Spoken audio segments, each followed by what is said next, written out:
Алмо, хурметли милләттәшләр. Здравствуйте, уважаемые друзья.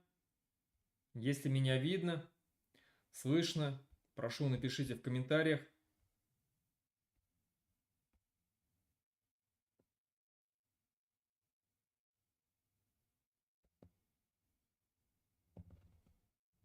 Алмо, хурметли милләттәшләр.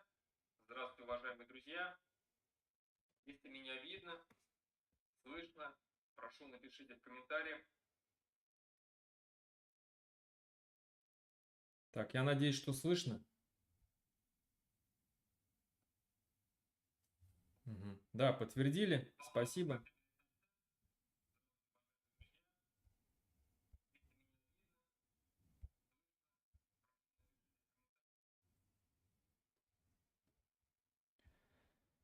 Так, я надеюсь, что слышно.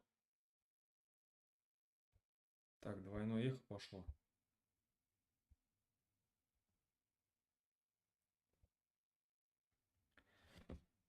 Так, ладно, начнем.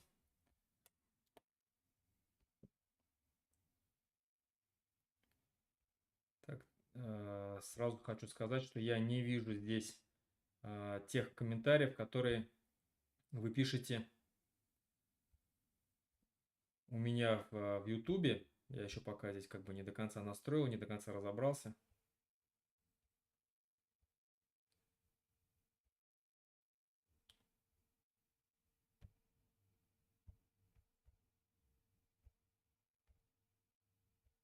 Так. Мгм. Ну что ж, давно меня не было в эфире, давно не проводил стримы. Надеюсь, что в дальнейшем сейчас был в командировке. Довольно долго был в командировке по работе в Германии. Сейчас приехал, и я думаю, что теперь будем почаще записывать стримы, но как минимум раз в неделю точно. По самым свежим, по самым животрепещущим, да, событиям, которые происходят в Республике Башкортостан, которые касаются Республики Башкортостан, в мире и так далее. Сегодня сперва я хотел бы обсудить несколько тем, прежде чем перейти к ответам на ваши вопросы. Первая тема сейчас вот, ну, свежие буквально, да, как бы новости. Это драка. Уже прогремела как бы на все башкирские чаты, каналы и так далее. Драка в селе Ермекеево. Это райцентр Илишевского района Ермекеево. Там произошла драка между армянской диаспорой и парнями, местными парнями. Как выяснилось, они были участниками СВО, да, так называемой войны, как называют ее, как ее любят называть российские власти. Что хочу сказать по этому поводу? Ну, как я уже написал у себя на канале, Хабиров делает все для того, чтобы, когда он уйдет из республики, а он рано или поздно уйдет, ну или, точнее, скорее всего, мы его арестуем и посадим. Так вот, он делает все для того, чтобы после него здесь, в Республике Башкортостан, больше всего ненавидели только один народ. Это армян, да? Я не призываю никаким там самосудом там, или что-то, да, по отношению к армянам. Но это видно невооруженным взглядом, как на сегодняшний момент армяне, у которых есть свое собственное государство национальное, независимое государство, приехав сюда, в республику, в последнее время их стало намного больше, чем было раньше, до прихода Хабирова, начали себя вести вызывающе и создавать проблемы местному населению.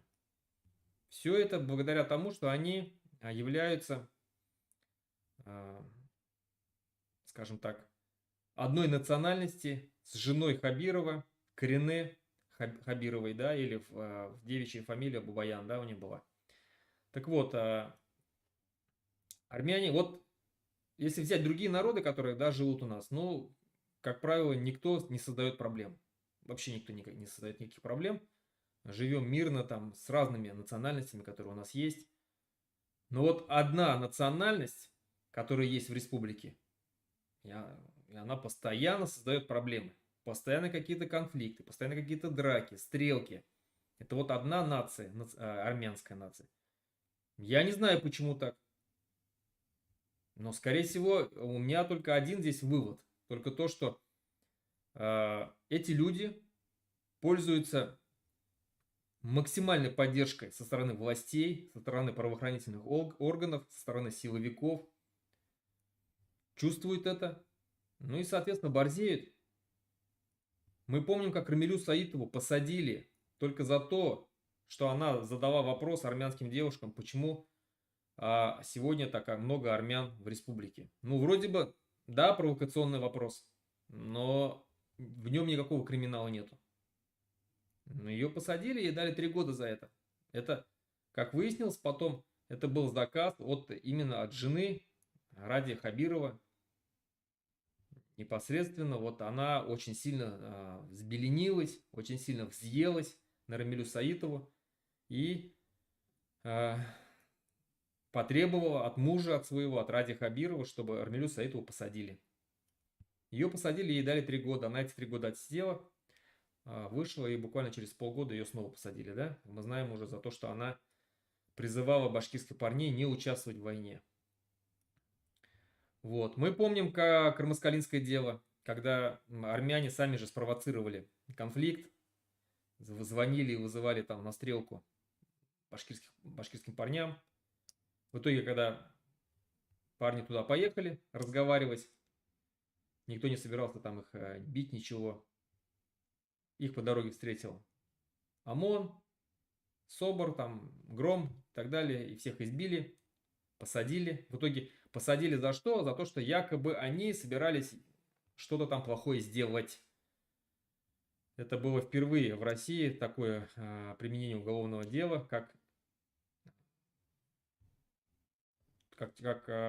подготовка к хулиганству. Вот. Дали парням условные сроки, большие условные сроки. Ну и после этого масса разных других случаев. Мы помним, как стреляли, как армян ходил, стрелял из Калашникова по набережной. Это видео тоже все помнят. Помним также, как в разных других районах Республики Башкортостан армяне вели себя вызывающе, в том числе и в Салавате, где они там все подряды себе забирали. Ну и так далее, и так далее. Так вот, я еще раз говорю, что, чтобы закончить эту тему, я еще раз хочу сказать, что Хабиров, понимает он это или не понимает, но он делает все для того, чтобы... Он уже сделал все для того, чтобы народ Республики Башкортостан, вне зависимости от национальности, те народы, которые здесь проживают давным-давно, веками, возненавидели вот этот вот один народ армян. Возможно, армяне простые люди, которые здесь живут, работают и не занимаются беспределом тем же самым. Возможно, они ни в чем не виноваты, но виноваты именно те молодчики, которые, пользуясь крышей со стороны жены Хабирова, занимаются здесь криминальными делами, избиением парней, приставанием к девушек и так далее, и так далее. Что будет потом, ну, я не берусь сказать, но я думаю, что ничего хорошего для вот этих ребят из Южного Кавказа не будет. Это точно. Так что вот так. В то же время про СВОшников хочу сказать, что эти ребята тоже со своей стороны, когда приезжают с войны и примут на грудь, начинают чувствовать себя там исполинами, титанами, да, и ходят там, да, мы защищали Родину и так далее, и так далее. Нет, вы не защищали Родину.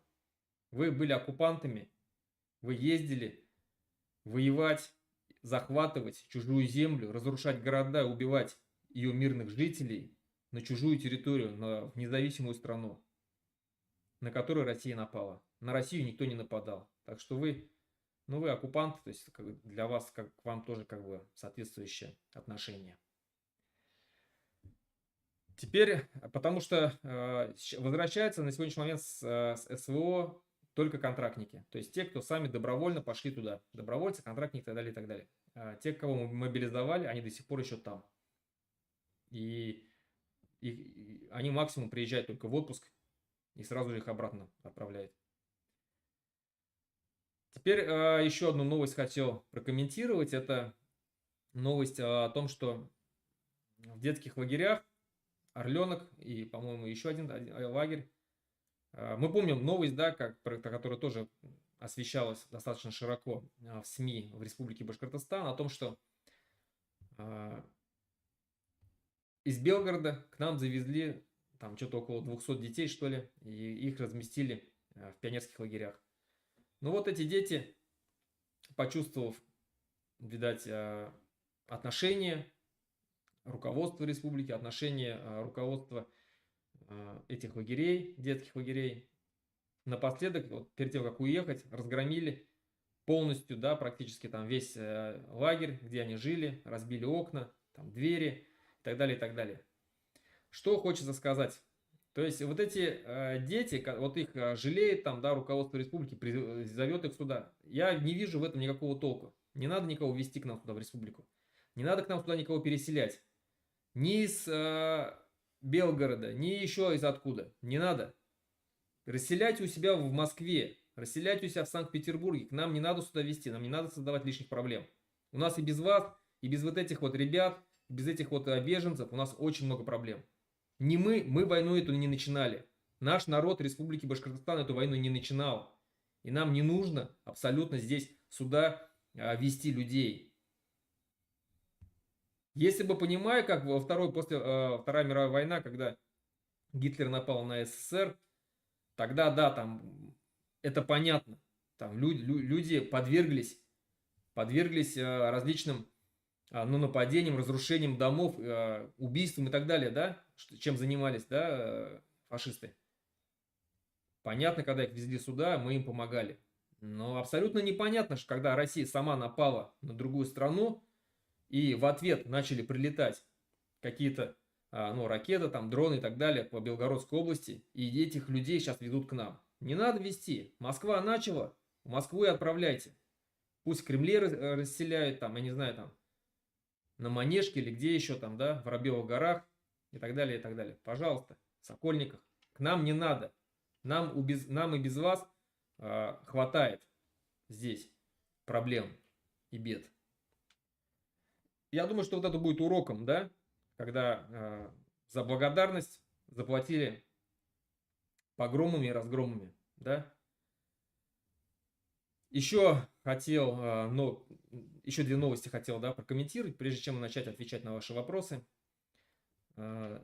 Новость такая по поводу, буквально недавно наградили Бадранова, да, ему дали там медаль, да, Хабиров лично вручал, и Элвина Грея, да, такого, этот псевдоним Радика Юлякшина, которому дали уже народного артиста, да. Вот, что я хочу сказать, что вот эти все награды, которые сегодня раздают приближенным Ради Хабирова, эти награды были созданы не для того, чтобы вот они раздавались лизунам, да, различным. Сегодня вот Ради Хабиров, а до него Хамитов буквально обесценили все наши республиканские награды. В том числе и орден, самую высшую награду, орден Салават Юлаева, когда ее начали раздавать кому попало. Что хочу сказать. Когда мы придем к власти, мы это народ, да, и избранное народом правительство, все награды будут отозваны у тех людей, которым, пересмотрены, конечно же, да, есть люди, которым действительно за дело были даны те или иные награды. Но в основном мы знаем, что награды раздавались, как правило, людям, которые сегодня верой и правдой служат Хабирову, властям и помогают давить народ. То же самое можно сказать и о том эксперте Хужахметове, да, который получил буквально недавно награду из рук Хабирова за верную службу. А верная служба его заключается в том, что он составлял экспертное заключение, экспертное в кавычках, конечно же, да, экспертное заключение для ФСБ, чтобы сажать наших людей в Республике Башкортостан, экологов, активистов, национальных деятелей и так далее. Посадил огромное количество людей. Он же составлял экспертное заключение по организации Башкорт, которая и на основе его экспертного заключения в том числе организацию башкор признали экстремистской организацией. Он же составлял экспертное заключение по Рамиле Саитовой, он же составлял экспертное заключение по Кармаскалинскому делу и так далее, и так далее. По Фаилю Алсынову он же составлял. То есть это человек, на котором уже пробы, как говорится, ставить негде, негодяй, конченый, подлец. Он свою, конечно же, получит впоследствии. А те награды, которые, еще раз говорю, были розданы всем вот этим Юлиакшиным, там, да, вот этим Хужахметовым, ну, в том числе и Бадранову, конечно же, мы все лишим. Всех наград этих мы их лишим. Абсолютно. И последняя новость такая меня, как бы, когда я увидел, обрадовался, она вдохновила меня, придала веры в том, что наш народ все-таки достойный народ, у которого есть сила воли сопротивляться тому беспределу, который сейчас происходит в Республике Башкортостан. А именно то, что сейчас в Сибае идет так называемый инвест Сабантуй, который придумал Назаров, да, сегодняшний премьер-министр, а в прошлом это бизнесмен. Ну, хотя он и сейчас бизнесмен, конечно, одновременно и бизнесом занимается, и управляет правительством нашей республики, воруя оттуда. Так вот, он, вот этот вот организатор этого инвест-Сабантуя, куда приглашает различные деятели, да, различные бизнесмены с разных стран. И сегодня такое видео я видел, где в Сибае, на площади перед вот этими, где ходят гости, вот эти иностранные, женщина, Берапай, Башкортапай, в национальном костюме, читает стих Баязита, точнее, читает отрывок из поэмы Баязита Бикбая «Хан», переводится «Кровь». И те слова, которые там произносятся, она прям вот в глаза, там останавливаются китайские какие-то бизнесмены, такие, ну, удивленные, как красивые, в башкирской национальной одежде, женщины, громко, с выражением, с яростью в глазах читает этот стих, они остановились, и она прям вот прям говорит, что переведите им то, что я говорю. И там такие слова, которые, ну, объясняют все положение сегодняшнего нашего башкирского народа. Хотя это стихотворение было написано в середине 20 века. Ничего не изменилось, все так же у башкир землю грабят, все так же отнимают землю, все так же русский народ подавляет башкирский народ, ничего не изменилось. Стихотворение это о том, поэма это именно как раз об этих делах, которые происходили тогда, которые происходят сейчас. Кому интересно, почитайте, конечно же, и видео это тоже гуляет, если интересно, посмотрите. Поэтому я говорю, что вот после баймакских событий наш народ, конечно же, не смирился. Наш народ, скажем так, да, он временно, скажем, затих под теми репрессиями, которые сейчас до сих пор еще идут, но он явно не смирился, он зол и явно не смирится. Не тот наш башкирский народ, чтобы он смирился вот с тем произволом, с тем беспределом, который сейчас творят силовики, ну и в том числе правительство Республики Башкортостан, да, вот этот гауляйтер Хабиров. Все вот эти убийства, которые произошли после баймакских событий, избиения, пытки наших башкирских парней. А я напомню, что сейчас на данный момент сидит больше 80 человек, 86, по-моему, да, сидит в тюрьмах, которым предъявлено обвинение, им там и сопротивление полиции, и организация, и участие в массовых беспорядках. Людям абсолютно ни за что вменили, люди пришли поддержать активиста, национального деятеля Фаиля Алсынова, и они имели право полное на это, согласно Конституции, статье 31. Но на них была спровоцирована драка, сотрудники начали применять силу физическую, народ, естественно, ответил, ну и все, и закрутилось. Соответственно, и вот после этого были спущены все собаки, как говорится, да, на наших на наш народ, на наших людей, и посажено больше 80 человек. Народ это до сих пор с этим не согласен.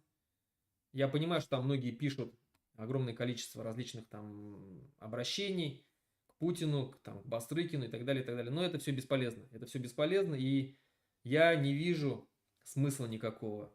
Ну, написали один раз, написали два раза, написали три раза, там, сделали обращение два-три раза. Ответа нету, ноль. Мало того, мы все видели, как Путин поддержал Хабирова на очередной срок. Смысл какой обращаться? Для кого вы это, кому вы обращаетесь? Ну, это как вот в средние века, еще раз говорю, то есть горожане обращались бы там к князю за то, что палач их убивает. Но палач убивает же по приказу этого князя.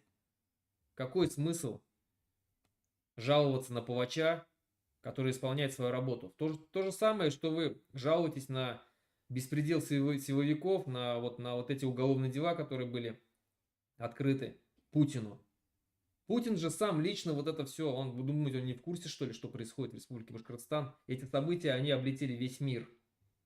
Конечно же, в курсе. Конечно же, он знает все, потому что ему на стол ложатся бумаги от силовых структур, от ФСБ, от МВД.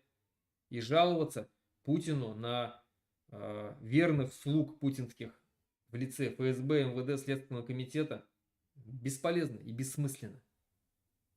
Что нужно делать? Нужно просто бороться. Любыми способами бороться и не поддаваться вот этому беспределу, который сейчас происходит в Республике Башкортостан.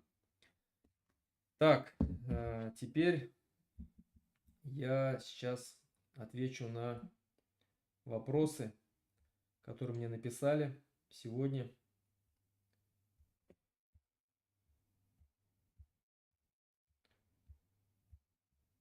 Так, сейчас, секунду.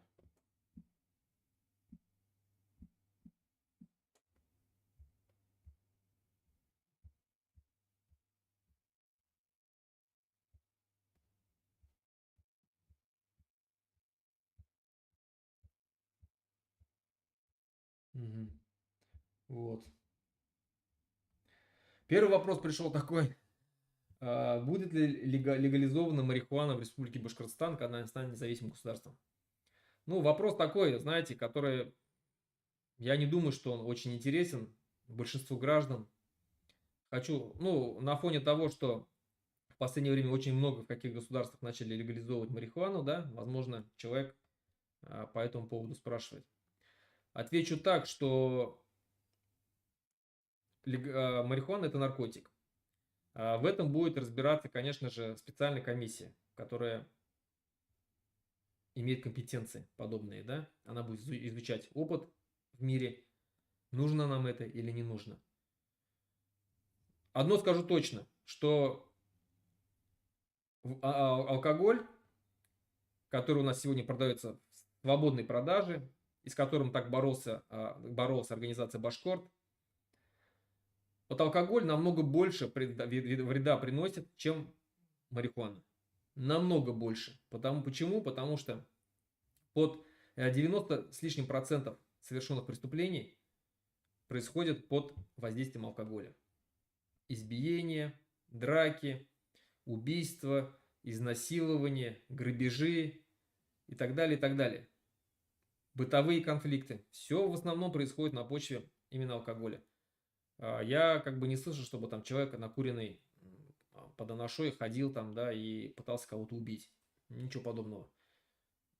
Вот над чем надо подумать. Нужно в первую очередь подумать над тем, что нужно ли нам столько алкоголя, столько заводов, столько точек продажи алкоголя в нашей республике. Вот над чем надо думать. И, конечно же, нужно начать вновь бороться с теми, кто нелегально продает алкоголь. Вот над этим надо будет подумать обязательно, конечно же, в будущем. Следующий вопрос такой был. Здравствуйте, Руслан. Будем ли мы формировать какое-нибудь подразделение сначала в составе ЗСУ, которое будет нацелено на освобождение Башкортостана в дальнейшем? Спасибо. Отвечу так, что данным вопросом мы занимаемся. вот то подразделение, как так называемая рота Башкорт, о которой так все громко говорили, которые пытались там связать со мной, это, как мы видим, от нее ни слова, ни духу, ни слуху, и, скорее всего, это какая-то либо фейковая была новость, и я сразу заявил, как только появилась данная рота Башкорт, как она начала выпускать свои видео, создала канал, я сразу сказал, что я к этому подразделению никакого отношения не имею. Поэтому, когда пытаются со мной связать вот эту вот роту Башкорт, сразу говорю, что нет, ребята, я делал заявление и говорил, что я ничего не имею, можно найти будет в интернете. По поводу того, собираемся ли мы, конечно же, нам нужно, чтобы у нас было свое национальное подразделение, обученное, хорошо вооруженное, чтобы оно, как только наступит час X, как только в Москве начнут происходить необратимые процессы, и Москве будет не до нас, чтобы это подразделение вошло на территорию Республики Башкортостан и взяла власть в свои руки. Мы знаем, конечно же, что Хабиров будет сопротивляться, потому что бежать ему некуда. Он сотворил столько преступлений, что его сразу же за пределами России арестуют. Ну, если только он не сбежит куда-нибудь в Северную Корею там, или Китай, да. И то Китай не факт, что его не выдаст. Так вот, вот он будет пытаться, конечно же, сохранить свою жизнь, свои богатства накопленные, наворованные точнее, пытаясь воспользоваться защитой вот тех вот добровольческих батальонов, которые он собрал. Не знаю, будут ли они его защищать и пойдут ли эти добровольческие батальоны против народа, но он будет пытаться вместе с Бадрановым, конечно же, пытаться захватить власть, удержать ее. Мы же будем пытаться, конечно же, наоборот, отобрать у него власть и передать эту власть народу. Поэтому я глубоко уверен, что то подразделение, которое зайдет на территорию Республики Башкортостан, башкирское национальное подразделение, я уверен, что его поддержит местное население. И уверен, что Хабиров не удержится у власти. Мы очень быстро его заберем, его арестуем со всей его кодвой и предадим суду. Следующий вопрос был такой, немножко провокационный, но не страшно. Здравствуйте, Руслан. Вы часто говорите о самостоятельности Башкортостана, но какие территории Башкирии поддержат независимость Башкортостана, да, как я понял из вопроса? Зауралье, там, где в основном были, написано в скобках, дикие башкиры, в кавычках, так они поголовно решили отдать долг родине и Кремлю. По вашему мнению, какие районы поддержат? Например, в Башкирию уйдет свободное плавание. Как будет решаться вопрос с Челябинском и очень важно с Оренбуржем? Ведь просто договориться с ними и оставаться в тех границах, как сейчас, то свободное плавание быстро закончится. Немножко такой сумбурный вопрос, но в общем понятно, да, то есть я неоднократно отвечал на эти вопросы, и люди либо не слышали первоначально те стримы, которые я проводил ранее, либо они забыли, слышали и забыли, либо они просто, у них других вопросов нет, и они постоянно задают одни и те же вопросы. Кто поддержит? Поддержит простой народ, который устал от беспредела Кремля, от того, что мы ведем нищенское существование в составе вот этой вот империи под названием России, где у нас выкачивают все природные ресурсы, где под боком какого-нибудь населенного пункта, под боком какой-то деревни бурят и взрывают землю, раскурочивают дороги, не вкладываясь нисколько в инфраструктуру, не строя садики, не строя школы. Вот эти олигархи, они просто выкачивают из нас все природные ресурсы, а местные чиновники во всем помогают им, да? Поддержит нас тот народ, который устал от этой войны, от того, что нескончаемым потоком идет груз 200. из Украины сюда, в Республику Башкортостан. И на данный момент Республика Башкортостан занимает твердое второе место и успешно идет к первому месту по количеству погибших в Украине. Сегодня цифры перевалили за 2000 человек. 2000 с лишним человек уже погибло официально. Это только официально. Плюс еще те, которые сидят в плену, плюс еще те, которые пропали без вести. Плюс еще надо сюда прибавить тех людей, которые остались инвалидами, калеками, в результате которых, ну, в результате войны, где по тем или иным причинам им были оторваны там конечности различные. И обычно число таких людей принято считать 3 к 1, да, по отношению к погибшим. То есть, если 2000 людей погибло официально, то примерно около 6000 коллег из Республики Башкортостан. Вот результаты этой войны. Мы видим, что те деньги уходят на войну, и на сегодняшний момент дороги, те же самые дороги в Республике Башкортостан разбиты в хлам. Мы видим, что те же самые канализация, тепловые сети не выдерживают температур, уличных температур. Происходят аварии, целые дома остаются без тепла, без света. Мы видим, как война дошла до Республики Башкортостан, как уже вовсю атакуют, да, вот нефтеперерабатывающие заводы. И эти атаки, я уверен, будут продолжаться. И я считаю, что правильно, потому что те заводы, которые сегодня помогают войне, помогают агрессии России, это законная цель для Украины. Поэтому вот это все, она, конечно же, вот этот рост цен, маленькие зарплаты, беспредел чиновников, беспредел силовиков, беспредел криминальных структур, тех же самых этнических группировок, да, армянских и так далее, беспредел вернувшихся СВОшников, которые чувствуют себя здесь богами. Это все надоело людям. И будет надоедать все больше и больше с каждым днем. Я уверен, что люди захотят жить мирно, работать на благо Республики Башкортостан, получать хорошие зарплаты, ездить по всему миру, в том числе и в Европу, и в Америку, куда им сейчас дорога закрыта, дружить со всем миром. Этим и будет заниматься независимая Республика Башкортостан. Мы не будем зависеть от Москвы, которая нам будет указывать, с кем нам дружить, с кем нам строить экономические, торговые отношения, где открывать посольство, а где нет. Мы будем сами решать, что нам делать, независимо ни от кого. И все доходы от нашей республики будут вкладываться именно в развитие нашей республики, зарплаты, пособия и так далее, и так далее. И как наши экономисты подсчитали, что если вот на сегодняшний момент все доходы оставлять в Республике Башкортостан, доходы от Башнефти, Салаватнефть-Синтез, Башмедь, да, БСК Сода и так далее, вот эти вот все крупнейшие предприятия, то наш уровень нашей республики среди других стран, мировых стран, будет примерно на уровне Португалии, на уровне Хорватии. А это вполне благополучные страны, где люди живут прекрасно, не жалуются. Это точно не какие-либо Зимбабве там, да, или Никарагуа. Нормально живут.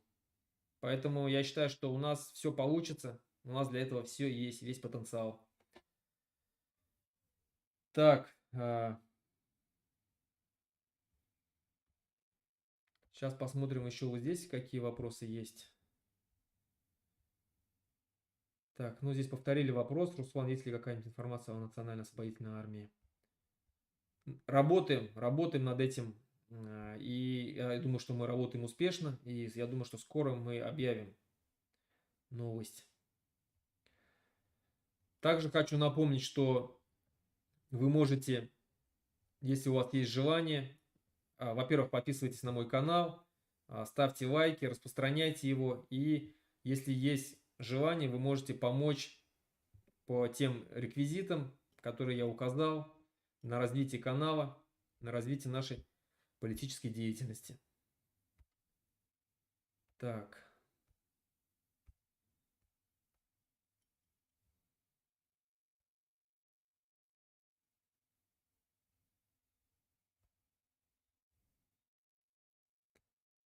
Так, ну как всегда, троллей полным-полно.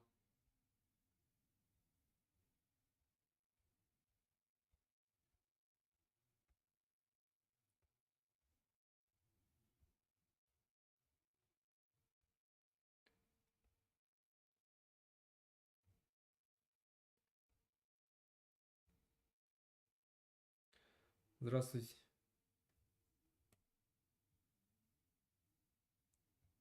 Когда вы станете султаном Башкортостана? Я не стану султаном Башкортостана, потому что я... у нас не будет никакого султаната, у нас будет либо президент, либо у нас будет парламентская республика, чего я хочу больше, конечно же. И управлять страной будет премьер-министр, поэтому никакого султана не будет. И я вообще сразу сказал, что я не стремлюсь к власти. Что бы я хотел бы в будущем заниматься, чем заниматься в будущем в Республике Башкортостан, это быть учителем истории и воспитывать детей, учить детей настоящей истории, башкирской истории, мировой истории, воспитывать из них башкирских националистов в самом лучшем понимании этого слова, чтобы они любили свою республику, любили свой народ, свою культуру, свои традиции, свой язык, защищали ее, не давали никому в обиду.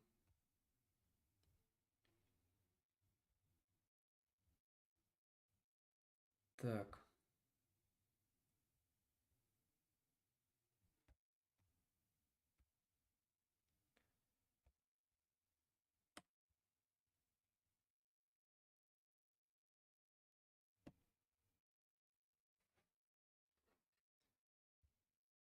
ну и вот, наверное, сейчас еще один вопрос отвечу, и на этом, наверное, все. Будем заканчивать. В следующий раз, возможно, подольше сделаем. Здравствуйте, Руслан.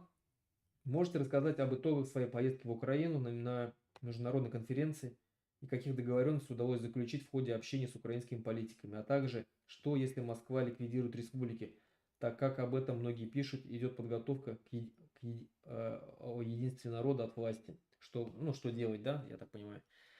По Украине скажу так, что съездил хорошо, встречался, мы ездили в рамках организации Лиги свободных наций, куда входит наш комитет Башкирского национального движения за рубежом. Из народов, которые были представлены, приглашены на эту конференцию, это были башкиры, татары, буряты, эрзя и черкесы. Я впервые вживую встретился с Айгуль Леон, которая входит в наш исполнительный комитет Башкирского национального движения. Она прилетела из Америки, из Лос-Анджелеса на конференцию.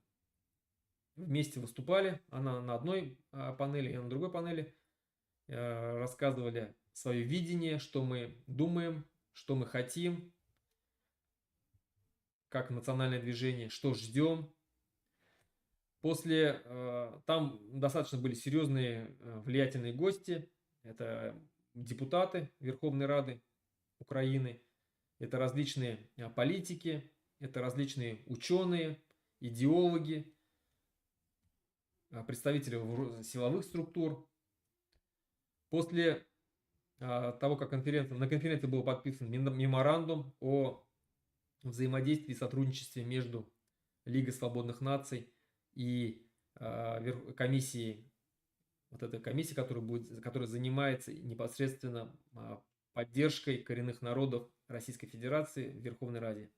Вот с ней, с этой комиссией был подписан меморандум. Впоследствии дал очень много интервью различных, и скоро я их буду выкладывать у себя на своих ресурсах.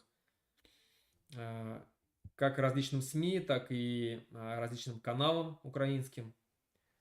Также встречались с глазу на глаз с руководителем вот этой вот комиссии, с председателем этой комиссии Верховной Рады, ну, который занимается, как я сказал, коренными народами, проблемами коренных народов, взаимодействию с коренными народами, да, комиссии вот этой, Мария Мезенцева, да, с ней общались, с ней рассказали наши видения, наши пожелания, что бы мы хотели бы, чем бы могла помочь нам Украина, украинские власти. Что именно мы говорили, конечно, я сейчас не буду говорить, это, в принципе, конфиденциально, но я думаю, что итоги в скором времени мы все увидим. Вот. Отвечая же на второй вопрос по поводу того, что если Москва ликвидирует национальные республики, что делать?